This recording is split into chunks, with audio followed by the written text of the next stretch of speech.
1,00,000 మంది శివభక్తులతో కలిసి మహారుద్రాక్ష పూజలో పాల్గొనండి. వెంటనే కాల్ చేసి మీ పేరును నమోదు చేసుకోండి. హాయ్ హలో నమస్తే, welcome back to Suman TV. Present మనతో పాటు ఉన్నారు corporate soft skills trainer Madhuravani గారు. నమస్తే మ్యామ్. నమస్తే అండి. ఒరాకిల్ కంపెనీ గురించి మాట్లాడుకుంటే మరి 30,000 మెంబర్స్ని మళ్ళీ తీసేస్తున్నారు అని చెప్పి ఒక వార్తలు వస్తున్నాయి. అంటే ఏ టెక్నాలజీకి ఏదైతే ఇన్వెస్ట్మెంట్ పెట్టాలో దానికోసం అని చెప్పేసి ఎంప్లాయీస్ని తీసే ప్రక్రియ అయితే మొదలు పెట్టారంట. అంటే మనం పక్కన మాట్లాడుతున్నాం ఏఐ వల్ల ఉద్యోగాలు మళ్ళీ వస్తాయని చెప్పి, కానీ కొన్ని కంపెనీస్ ఇంకా దానికి ఇన్వెస్ట్మెంట్ చేయడం కోసం ఉన్న ఎంప్లాయీస్ని తీసేయడం కూడా జరుగుతుంది. మరి ఒకసారి మాట్లాడుతుంది. రీసెంట్గానే మేబీ మార్చ్లో అనుకుంటే మనం 60,000 ఎంప్లాయీస్ని ఒరాకిల్ తీసేశారు. అంటే ఎర్లీ మార్నింగ్ మెయిల్స్ పంపించడం, మన ఎంప్లాయీస్ అందరు షాక్కి గురి కావడం, ఇవన్నీ చూస్తున్నాం. అంతలోపు మళ్ళీ ఇప్పుడు June 15th వరకు 30,000ని తీసేస్తామని మళ్ళీ ఒక న్యూస్ సర్క్యులేట్ అవుతుంది. అంటే ఎందుకు తీసేసానంటే ఒరాకిల్ ఏం లాస్లో లేదు, మంచి మల్టీ మిలియనర్ కంపెనీ, అది ప్రాఫిట్సే ఉన్నాయి. కాకపోతే ఒరాకిల్ ఏం చేస్తుందంటే ఎంప్లాయీస్ని తీసి ఆ అమౌంట్ వాళ్ళు ఏఐ మీద ఇన్వెస్ట్ చేద్దామని చెప్పి, డేటా సెంటర్ ఇన్వెస్ట్ చేద్దామని చెప్పి ఈ ఎంప్లాయీస్ని తీయడం జరుగుతుంది. అది కూడా without any intimation. Last time అయితే ఈసారన్నా 15th వరకు టైం ఇస్తుంది. బట్ ఇప్పుడు మన వాళ్ళు కొంచెం చూసుకొని, అంటే ఆల్రెడీ న్యూస్ సర్క్యులేట్ అవుతుంది, ఎవరిని తీస్తారో తెలీదు. సో ప్రతి ఒక్కరు కూడా అలర్ట్గా ఉండాలి, ఎప్పుడు ఏమైనా వస్తుందో తెలీదు. సో అంటే ఇప్పుడు ఏమవుతుందంటే ఎవరైతే లాయల్గా వర్క్ చేస్తుంటారు కదా, ఒక 10 years నుంచి కూడా కంపెనీ నమ్ముకొని వాళ్ళు చాలా ఎఫెక్ట్ అవుతారు దీనివల్ల. ఎందుకంటే వాళ్ళకు ఉన్నటువంటి సెటిల్మెంట్స్ ఉంటాయి అండ్ వాళ్ళు ఇన్ని ఇయర్స్ లాయల్గా ఉన్నారు.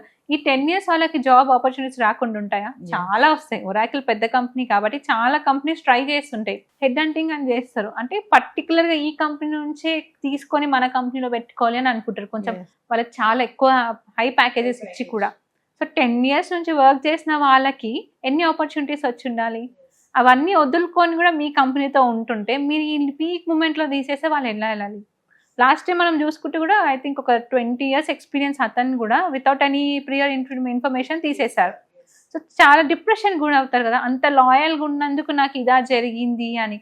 అందుకనే వీళ్ళు ఒరాకిల్ వాళ్ళు కూడా కొంచెం ఏఐ మీద కాకుండా ఎంప్లాయీ సైడ్ గురించి కూడా ఆలోచించి, వాళ్ళు అంటే ఎవరైతే లాంగ్ టర్మ్ నుంచి చేస్తారో వాళ్ళని తీయకుండా ఉంటే కొంచెం బాగుంటుంది. అంటే పెద్ద పెద్ద కంపెనీలు మీరు ఇందాక అన్నట్టు హై ప్యాకేజెస్, ఇప్పుడు ఒరాకిల్ లాంటి కంపెనీస్లో పనిచేసే వాళ్ళకి వేరే కంపెనీస్ నుంచి ఆఫర్స్ వస్తూ ఉంటాయి అంటారు. అంటే ఎక్కువ శాలరీ వస్తున్నా కూడా వీళ్ళు ఇమీడియట్లీ వెళ్ళిపోయే ఛాన్సెస్ ఉంటాయా? వీళ్ళకి రైట్స్ ఉంటాయా? అంటే వీళ్ళకి బాండింగ్ అట్లా ఏమి ఉండదా? కొన్ని కంపెనీస్ బాండ్ పెట్టుకుంటారు, కొన్ని పెట్టుకోరు. బాండ్ అయినా మీకు 1-2 years ఉంటుంది, 10 years 15 years అట్లా ఏమి ఉండదు, 1-2 years ఉంటుంది. కాబట్టి ఆ బాండ్ అయిపోయి వెళ్ళిపోతుంది. చాలా మంది మనం చూస్తూనే ఉంటాం న్యూస్, ఎక్కువ ప్యాకేజ్ వస్తుందని వదిలేయడం. మనమే చేసాం చాలా న్యూస్, 38 కాకుండా 36 కాకుండా 38 అడిగి వెళ్ళిపోయారని. ఇప్పుడు మన ప్రెసెంట్ జెన్జీ చూసుకుంటే ఎక్కువ ప్యాకేజ్ ఎవరిస్తే వాళ్ళ దగ్గరికి వెళ్ళిపోతున్నారు. ఆ వర్క్ ఎట్లుంటుంది ఏం చూడట్లేదు, జస్ట్ ప్యాకేజ్ అట్రాక్ట్ చేస్తుంది వాళ్ళకి. అంత ప్యాకేజా, నేను తొందరగా ఎదిగిపోవచ్చు, తొందరగా మనీ సంపాదించవచ్చు అని చెప్పి వర్క్ ఏ సిచ్యువేషన్ ఉన్నా, ఏ లొకేషన్ ఉన్నా మన వాళ్ళు రెడీ అయిపోతున్నారు. అట్లా ఎట్లా రెడీ ఉన్నారో అట్లనే ఒక్క మాట అనగానే వెంటనే రిజైన్ చేయడానికి కూడా రెడీ ఉన్నారు. అట్లున్నది ఇప్పుడు జెన్జీ. అంటే ఒరాకిల్ ఇప్పుడు ఏఐ పైన ఇన్వెస్ట్మెంట్ పెట్టడం కోసం ఉన్న ఎంప్లాయీస్ ని తగ్గించేసుకుని ఆ అమౌంట్ ని దీనిపైన పెడదామని ఆలోచిస్తుంది అనుకోవచ్చా? అంతే ఇప్పుడు ప్రతి కంపెనీ చేస్తుంది అదే కదా. ఏఐ పేరు చెప్పి ఎంప్లాయీస్ ని తీసేసి ఈ అమౌంట్ ని అక్కడ ఇన్వెస్ట్ చేస్తుంది. అంటే కొన్ని కంపెనీస్ ఏమో ఏఐకి ఖర్చు ఎక్కువైపోతుందని చెప్పి ఎంప్లాయీస్ని తీసుకుందాం అనుకుంటుంది. కొన్ని కంపెనీస్ ఏమో ఏఐ పైన ఇన్వెస్ట్మెంట్ పెట్టడానికి వీళ్ళని తీసేస్తున్నారు. అంటే ఇది ఇలా అటు ఇటుగా కూడా కొనసాగుతుంది. ఒక పక్క జాబ్స్ వస్తున్నాయి, ఒక పక్క జాబ్స్ కూడా పోతున్నాయి.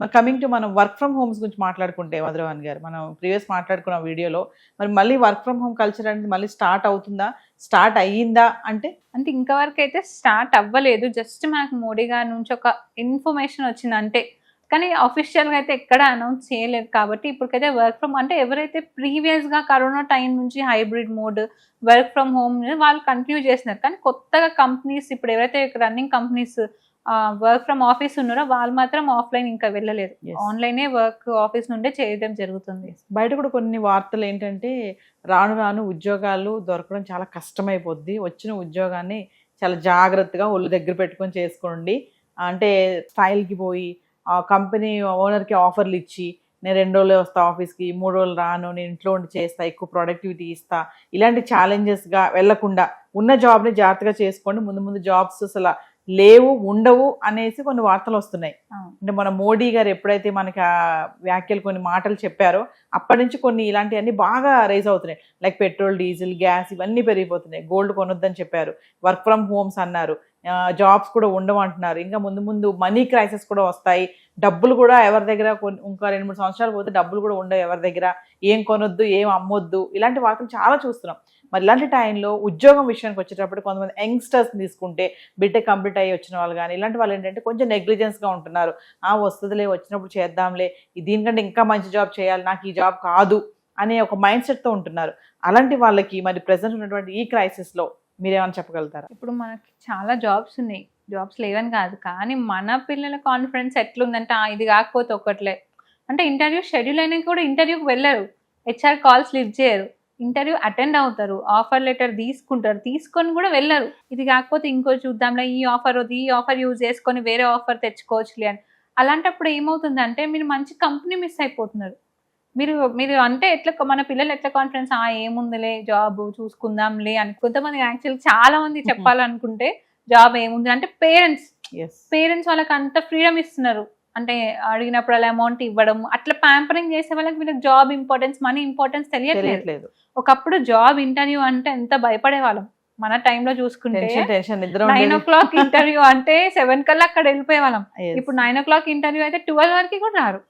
అట్లా అంత సిచ్యువేషన్ క్రియేట్ అయిపోతుంది. అంటే వాళ్ళకి జాబ్ ఇంపార్టెన్స్ తెలియట్లేదు, సీరియస్నెస్ లేదు. ఇప్పుడున్న జనరేషన్లో ఏముందిలే, ఇది కాకపోతే ఒకటి, ఇప్పుడు ఇన్ఫ్లుయెన్సర్ అయిపోదాంలే, యూట్యూబ్ పెట్టుకొని డబ్బులు సంపాదించవచ్చులే అని ఒక మైండ్ సెట్లో వెళ్ళిపోతున్నారు. కోర్స్ అది కూడా ఒక వర్కే కాదని కాదు, బట్ ఏదైతే మీకు ఆపర్చునిటీ వస్తుందో అదెందుకు మిస్ చేసుకోవడం. ఇప్పుడు మన ఇండియాలో అయితే మీరు సెకండ్ జాబ్ చేయదని లేదు కదా, మార్నింగ్ 9 to 6 మీరు జాబ్ చేసుకుని ఈవినింగ్ ఇన్ఫ్లుయెన్సర్ అవ్వచ్చు, అలా చాలా మంది చేస్తున్నారు కూడా.